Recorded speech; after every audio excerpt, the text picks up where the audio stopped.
পরে যুগ কেটে যায় মানুষ তাকে ভোলে না। যুগের পরে যুগ কেটে যায় মানুষ তাকে ভোলে না। চলে না রে চলে না রে চলে না রে চলে না, চলে না রে চলে না রে কাকে ছাড়া চলে না। কে সে পরিচয় কি তার? হাসির রাজা জ্ঞানের রাজা রসিক রাজা গোপাল ভাঁড়, হাসির রাজা জ্ঞানের রাজা রসিক রাজা গোপাল ভাঁড়, হাসির রাজা।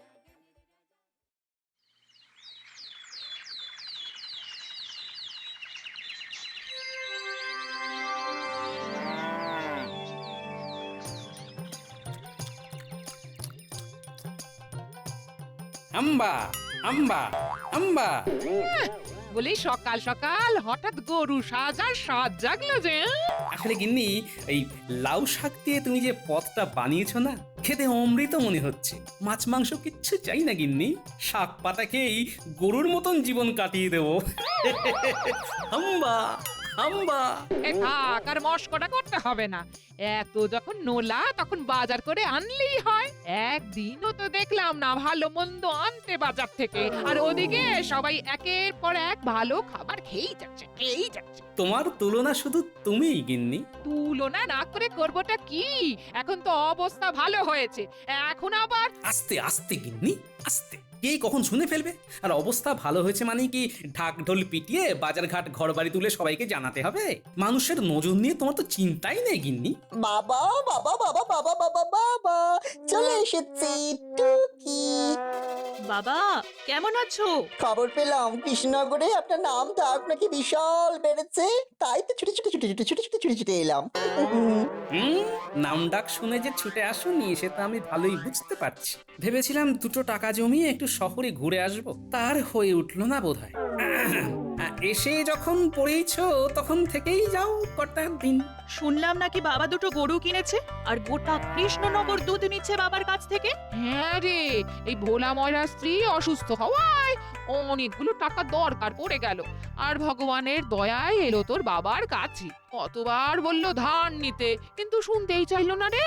আর শেষে গরু দুটো বিক্রি করে চলে গেল দেশের বাড়িতে। হ্যাঁ, ভগবান যা করে মঙ্গলের জন্যই করে। ওই লক্ষ্মীমন্ত দুটো গরুর জন্যই আজ সংসারে আবার আলো ফিরে এসেছে। আর তোমরাও।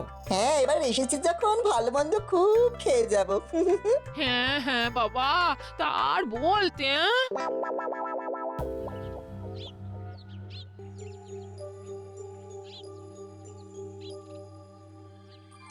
আর বলবেন না মন্ত্রী মশাই, সকালে দেখলাম নধরকান্তি চেহারার এক খাসি নিয়ে গেল বাড়িতে। মেয়ে জামাইকেও ডেকে নিয়েছে যখন, তখন অবস্থা খুব ভালোই বলতে হবে। ভালো যে সে কি আর বলে দিতে হবে রে, সে তো আমি নিজের চোখেই দেখতে পাচ্ছি। বাড়িতে বাড়িতে গোপাল দুধ পৌঁছে দিচ্ছে। না না না না না না না, কিছু একটা ভাবতেই হবে আমাদের, তা নইলে মহারাজের সামনে তো আর মুখ দেখাতে পারবো না। কি করবেন মন্ত্রী মশাই?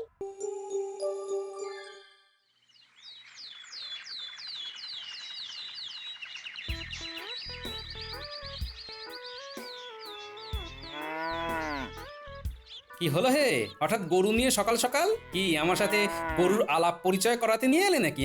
আর পরিচয়, এবার আমার গরুটাকেও আপনার গোয়ালে স্থান দিয়ে রক্ষা করুন। কেন গো, কি হলো?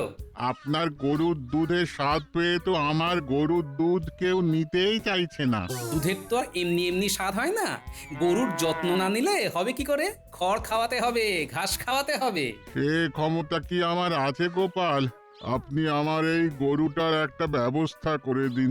রাজকার্য বাদ দিয়ে রাখাল সেজে ঘুরে বেড়ানোটা কি ঠিক দেখাবে? না না, তা বলছি না, আপনি আমার এই গরুটাকে কিনে নিন। যা দাম ধার্য করবেন তাই সই। এ আর এমন কি কথা, নিশ্চয়ই তোমার অনুরোধ রাখবো। এই দেখ, তোদের নতুন বন্ধু এসেছে, নিজেরাই আলাপ পরিচয়গুলো সেরে নে। আপনাকে মহারাজ এক্ষুনি দরবারে ডেকেছেন, জরুরি তলব। মহারাজের এখন হঠাৎ কি জরুরি তলব পড়লো?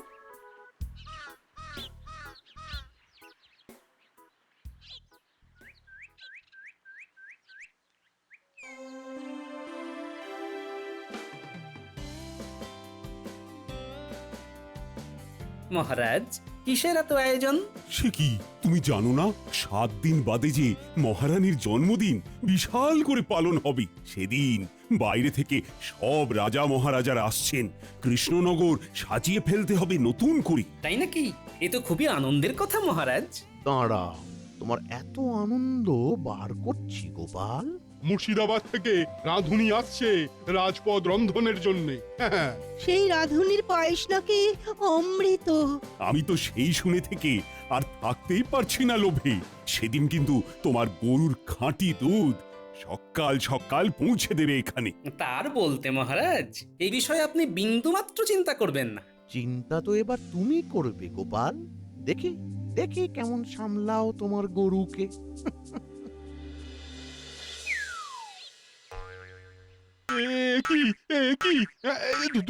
ধুতি খুলে যাবে যে। ধুতি আর আটকে কি করবে সেনাপতি? এবার তো মান সম্মান খুলে যাওয়ার জোগাড় হয়েছে। কেন, কি হলো? কেন, গোপালের অবস্থা দেখনি? সারা কৃষ্ণনগর ওর কাছ থেকে দুধ নিচ্ছে।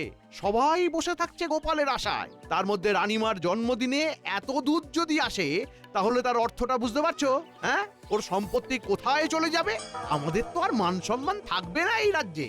তা তো বটেই, তা তো বটেই। তা কি করা যায়? আজ রাতে চলে এসো আমার বাড়িতে গোপনে।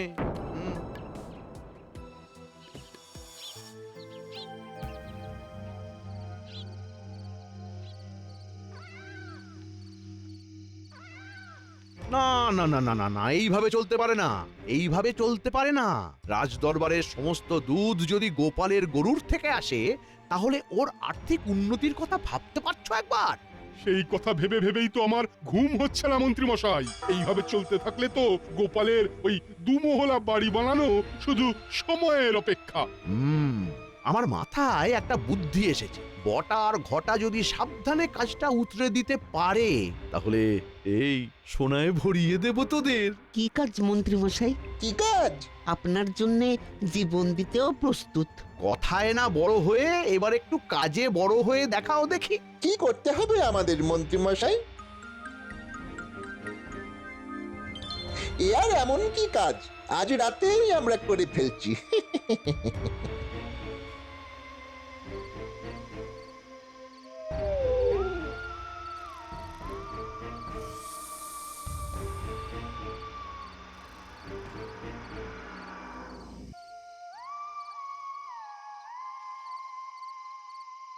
উফ, কি চেহারা রে!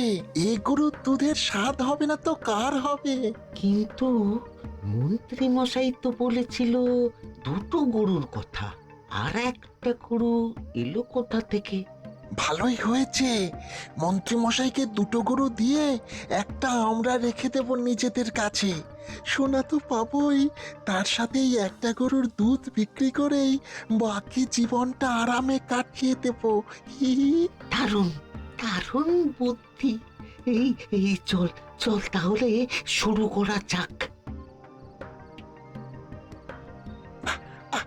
তু তু তু তু। ওরে বাবা রে, মরে গেলাম রে, মরে গেলাম। আস্তে আস্তে। এই বাইরে কিছু আওয়াজ শুনলাম মনে হয়। হ্যাঁ,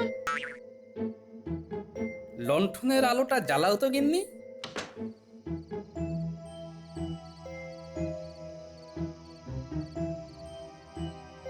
না, এই গরু তো সব ঠিক আছে, তাহলে কি ভুল শুনলাম?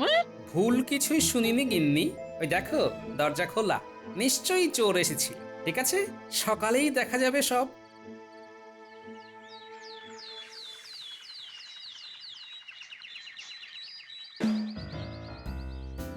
আর কতক্ষণ পরে ঘুম হবে?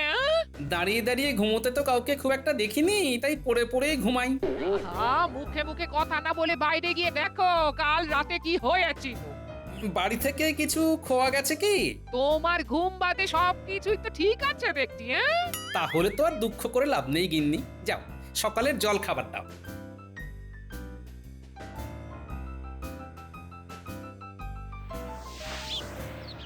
কিছুই তো দেখতে পাচ্ছি না, কে যে এলো কাল রাতে।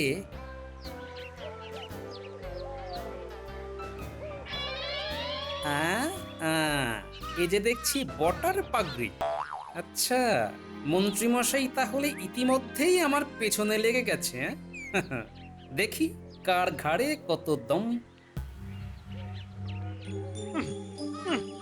ছি, ছি, ছি, ছি, ছি, ছি, ছি, ছি, ছি, ছি, ছি। লজ্জায় তোদের মরে যাওয়া উচিত। একটা চুরিও ঠিক মতো করতে পারিস না। ছে, আরে গরুর দুধ দেয় জানতাম, কিন্তু লাথিও যে দেয় সেটা তো প্রথমবার জানলাম। তোদের দ্বারা কিচ্ছু হবে না। তাহলে এবার কি করবেন মন্ত্রী মশাই? এবার ভেবে চিনতে আমাদের চাল চালতে হবে। গোপাল নিশ্চয়ই বুঝে গেছে আমাদের অভিসন্ধির ব্যাপারে। ভুল চাল চাললেই সর্বনাশ। এবার যা করার আমাকেই করতে হবে, আর সাথে থাকবি তোরা। না, আর কোনো ভুল নয়, আর কোনো ভুল নয়। এবার দিতে হবে মোক্ষম চাল। কি করবেন? আমি যা বলছি সবাই মন দিয়ে শোন। যেমন ভাবে বলছি তেমন ভাবে কাজ করলে ওই 3টে গরু আমাদের হাতে পাওয়া শুধু সময়ের অপেক্ষা। তাহলে কি তুমি এই চুরির দায় বটার উপরে দিতে চাও? হ্যাঁ মহারাজ, এরকম পাগড়ি আমাদের কৃষ্ণনগরে আর কেউ তো পড়ে না। কিন্তু শুধু পাগড়ির জন্য একটা মানুষকে দোষ দেওয়া কি ঠিক হচ্ছে মহারাজ? আগে দেখে নিলে হতো না যে গোপালের বাড়িতে কিছু চুরি গেছে কিনা? হ্যাঁ তা তো বটেই, তা তো বটেই। কি হে গোপাল, কিছু চুরি গেছে নাকি তোমার বাড়িতে? না, এখনো তো যায়নি, কিন্তু বাড়িতে একবার যখন চোর এসেছে তখন যেতে কতক্ষণ? এ আবার কি কথা? কিছু চুরি যায়নি আর তুমি বটাকে চোর বলে দোষী সাব্যস্ত করতে চাইছো? এইবার পড়েছে গোপাল গেঁড়া কলি। মহারাজ, সেই জন্যই তো বাংলায় প্রবাদ আছে, তাই না? চোর পালালে বুদ্ধি বাড়ে। আমি বুদ্ধিটা একটু আগে ভাগে খাটাতে চাইছি আর কি। মহারাজ, শুধু গোপালের কথা শুনলেই তো চলবে না, বটা ঘটার কথাটাও একবার শোনা হোক। হ্যাঁ হ্যাঁ, ডাকো ওদের। ও, নতুন পাগড়ি পরে আসা হয়েছে, হ্যাঁ? বটা ঘটা, তোমাদের বিরুদ্ধে গোপাল অভিযোগ এনেছে। গতকাল রাত্রে তোমরা নাকি গোপালের বাড়িতে চুরি করতে গিয়েছিলে, এমনকি বটার পাগড়িও পাওয়া গেছে গোপালের উঠোনে। এ কথার সত্যতা প্রমাণ হলে তোমাদের কিন্তু জেল হবে। সে না হয় হবে মহারাজ, কিন্তু তার আগে আমাদের অভিযোগটা শুনে নিন। তোমাদের আবার কার বিরুদ্ধে অভিযোগ? গোপালের বিরুদ্ধে। আমার বিরুদ্ধে কি অভিযোগ? তোদের চুরি করতে দিইনি? বটা ঘটা, বলো তোমাদের কি অভিযোগ আছে গোপালের বিরুদ্ধে? মহারাজ, গোপাল 2টো গরুকে কেনার জন্য আমাদের কাছ থেকে 5 মোহর ধার করেছিল। গরুর দুধ বিক্রি করে ওর আর্থিক উন্নতি যথেষ্ট হয়েছে, শুধু আমাদের ধার শোধ করবার মতো সময় ওর হয়নি। ধার বেড়ে বেড়ে সুদ মিলিয়ে টাকাটা 9 মোহরে দাঁড়িয়েছে, এখনো শোধ করার নামই নেই। গরিব মানুষকে এভাবে ঠকালে আমরা বাঁচবো কি করে আপনার রাজত্বে? আপনি আমাদের ন্যায় না দিলে আমরা বাঁচবো কি করে? কি গোপাল, তুমি ওদের কাছে ধার করেছিলে নাকি? মহারাজ, আমি প্রথমবার জানলাম যে বটা ঘটার কাছ থেকে আমি টাকা ধার করেছি। সম্পূর্ণ মিথ্যা অভিযোগ মহারাজ। মিথ্যে বললেই হবে? আমাদের কাছে সাক্ষী আছে। সাক্ষী? সাক্ষী আবার কি? নিশ্চয়ই মন্ত্রী মশাই। না মহারাজ, এই বিষয়ে আমি কিছুই জানি না, কিন্তু গোপাল যে লোক ঠকিয়ে বেড়ায় এই বিষয়ে কিন্তু আমি নিশ্চিত। কে কে তোমাদের সাক্ষী? আগে আপনার সেনাপতি। আচ্ছা, দল তাহলে ভালোই ভারী হয়েছে। সেনাপতি? সেনাপতি, বটা ঘটার কাছ থেকে গোপাল যে ধার নিয়েছে তা তুমি দেখেছো? হ্যাঁ মহারাজ, আমি নিজে রেখেছি। বটা ঘটার কাছ থেকে গোপাল 5 মোহর ধার নিয়ে 2টো গরু কিনেছিল। হ্যাঁ, 2টো গরু। ছি ছি ছি ছি গোপাল, গরিবের টাকা শোধ না করার জন্য উল্টে আবার ওদের চোর অপবাদ দিচ্ছ। ছি। হ্যাঁ, তাহলে তো প্রমাণ হয়েই গেল গোপালের কাছে বটা ঘটা 9 মোহর পায়। মহারাজ, আপনার বিচার কি ঠিক হচ্ছে? কেন কেন কেন, ভুল কিসে হলো? কাল যদি আমি 2জন সাক্ষী ধরে নিয়ে এসে বলি কৃষ্ণনগরের রাজা আমি, তাহলে কি সবাই সে কথা মেনে নেবে মহারাজ? না, কারণ তার কোনো সত্যতা নেই। ঠিক তেমনি এদের কথার কোনো সত্যতা নেই মহারাজ। মোহরে তো আর নাম লেখা থাকে না যে মহারাজকে দেখিয়ে প্রমাণ দেব। আজ আপনি আমাদের সুবিচার না দিলে কৃষ্ণনগরের মুখ সবার সামনে ডুবে যাবে। আর আমি আপনার সেনাপতি হয়ে কি আপনাকে মিথ্যে কথা বলবো? হ্যাঁ, না হে গোপাল, সবাই যখন তোমার বিরুদ্ধে বলছে তখন তো মেনে নিতেই হবে যে তুমি মোহর ধার করেছো। তোমায় আমি 7 দিন সময় দিলাম। এই 7 দিনের মধ্যে তুমি যদি পুরো মোহর ফেরত না দিতে পারো তাহলে তোমার গরুর মালিক হবে বটা আর ঘটা, আর তার সাথে তোমার 50 মোহর জরিমানা। কিন্তু মহারাজ, আর কোনো কথা নয়, এবার যাও যাও, যে যার কাজে ফিরে যাও।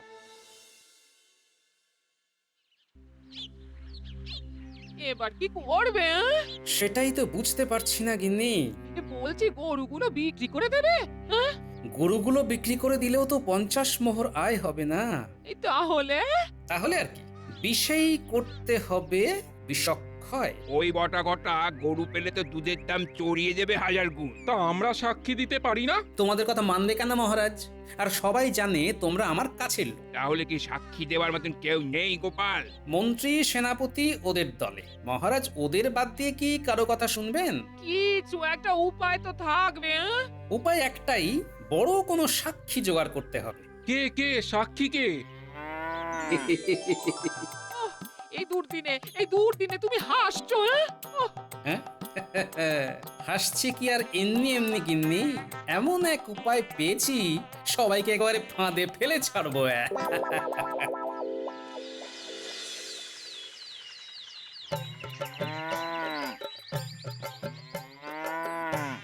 আজ তোমার দুধ পাঠানোর কথা ছিল না?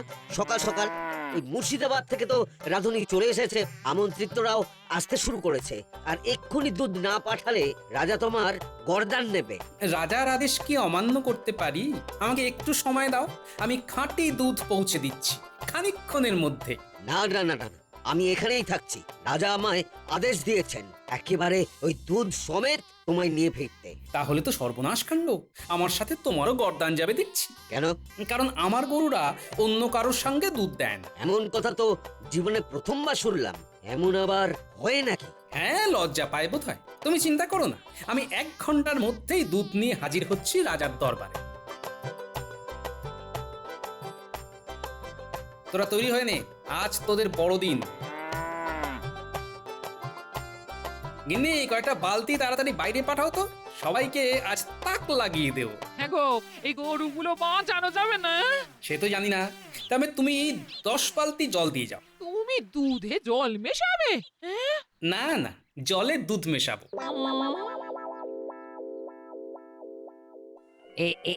এ দুধ তো খাঁটি নয়। এই দুধে কোনোভাবেই আমার পায়েস বানানো সম্ভব নয়। এক্ষুনি রাজাকে জানাও। আমি আগেই বলেছিলাম গোপাল 1 নম্বরের অসৎ ঠগ মানুষ। আমি আজ চাকরি থেকে বরখাস্ত করব গোপালকে। আজ কৃষ্ণনগর থেকে বার করে দেব গোপালকে। আমায় ঠকানো দেখাচ্ছি মজা গোপালকে। যেখানেই থাকুক এক্ষুনি ধরে আনা চাই, এক্ষুনি।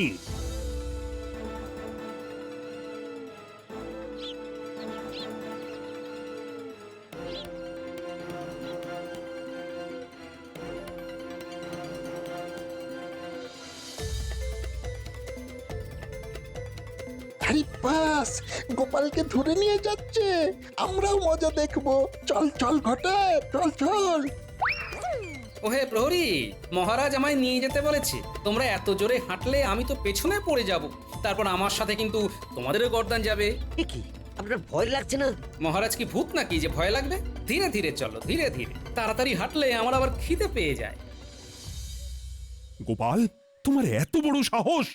রানীর জন্মদিনে এত বড় বড় মানুষ আমন্ত্রিত, আর তুমি দুধে জল মিশিয়ে আমাকে অপমান করতে চাইছো? না না না না, আজই তোমার শেষ দিন। আজ তোমার গর্দান নিয়ে কৃষ্ণনগরবাসীকে দেখিয়ে দেব মহারাজ কৃষ্ণচন্দ্রের দাপট। জয় মহারাজের জয়। গোপাল, তোমায় আমি এত বিশ্বাস করেছিলাম, আর আমার বিশ্বাসের এই প্রতিদান দিলে তুমি? এই মুহূর্তে আমার চোখের সামনে থেকে বেরিয়ে যাও, আর যেন কোনোদিন তোমায় রাজ দরবারে না দেখি। বেরিয়ে তো যাব মহারাজ, কিন্তু তার আগে জানতে চাই আমার দোষটা কি? তুমি জানো না? না না। রানীর জন্মদিনের দিনে দুধে জল মিশিয়ে তুমি বলছো কিছু জানো না? বাবা, কই, আমি তো কিছু করিনি। তাহলে তোমার গরুর দুধে জল মেশালো কে? নিশ্চয়ই গরুই হবে। ওরা যে দুধ দিয়েছে আমি তো সেই দুধই মহারাজকে পাঠিয়েছি। কি আবল তাবল বকছো? গরু কি আর জল মিশিয়ে দুধ দিতে পারে? দিয়েছে নিশ্চয়ই, আর আমার সাক্ষীও আছে। কে? আরো 2টো গরু। মানে? এই বাইরে থেকে আনো তো আমার 3 জন সাক্ষীকে। মহারাজ, আপনি ওদের মুখ থেকে এই দুধ তোরা দিয়েছিস কিনা? ওই দেখুন, বলছে হ্যাঁ। এই মহারাজের সঙ্গে মশকরা হচ্ছে। গরু কি কথা বলতে পারে? মোহরেও যেমন যে ধার দিয়েছে তার নাম লেখা থাকে না, দুধেও তেমন লেখা থাকে না কে দুধ দিয়েছে। কাজেই সেদিন বটা ঘটার কথা বিশ্বাস করলে আজ আমাকেও বিশ্বাস করতে হবে। আর মহারাজ, আপনার কথা মতো বটা ঘটার 9 টাকা আমি শোধ করতে পারিনি, তাই গরুর বর্তমান মালিক ওরাই। কাজেই দুধে জল যদি মিশেই থাকে তাহলে মন্ত্রী মশাইয়ের কথা মতো আসল দোষিত গরুর মালিক।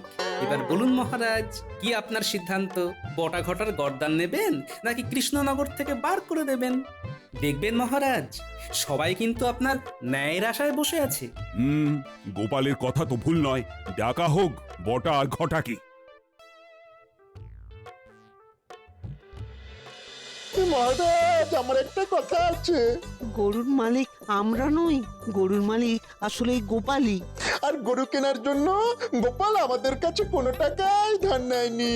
মন্ত্রী মশাইয়ের কথা মতো আমরা এটা করেছিলাম। গরুর আসল মালিক গোপাল। এই কি না না, বটা ঘটা মিথ্যে কথা বলছে মহারাজ। এবার কোনো সাক্ষী আছে নাকি মন্ত্রী মশাই? যাক, শেষ সাক্ষীও পালিয়ে গেল। তাহলে মহারাজ বুঝতে পারছেন তো আসল দোষী কে। আর আপনি চিন্তা করবেন না, রানী মায়ের জন্মদিনের জন্য আমি খাঁটি দুধ সরিয়ে রেখেছি আগে থেকে। এবার শাস্তির কথা ভুলে চলুন পাত পেরে বসে পড়ি। চলো চলো, আজ কৃষ্ণনগরের আনন্দের দিন। আজ তো কৃষ্ণনগরে উৎসবের দিন। গোপাল, তোমার বুদ্ধির জবাব নেই। এসো এসো, কোলাকুলি করি।